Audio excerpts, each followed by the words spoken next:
If you live in the DMV region, you've probably heard about teen takeovers. So it's large groups of kids and teens that are hanging out in different neighborhoods like Navy Yard or the U Street corridor. Look, in some cases, it's just kids staying out too late, but in other times, there's been kids assaulting people, robberies, kids being disruptive at local restaurants, or even running up and going inside apartment buildings. So it prompted a stricter curfew here in DC.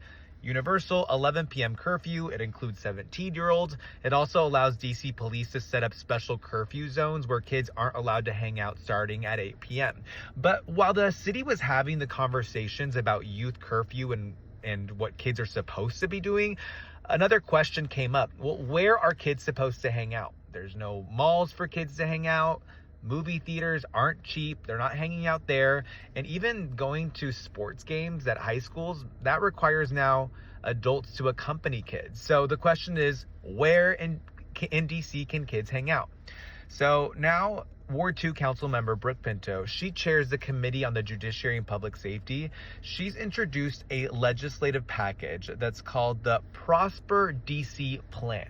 And one of the proposals seeks to create teen centers across the city. So they would be run by the Department of Parks and Recreation. They're not necessarily the centers where kids go to or where older people go to. They're catered specifically for teens, obviously open a little bit later as well. And she wants to see at least one of these in every quadrant in DC. So Northwest, Northeast, Southwest, and Southeast. She says this is a way of getting feedback from the community and actually making legislative changes.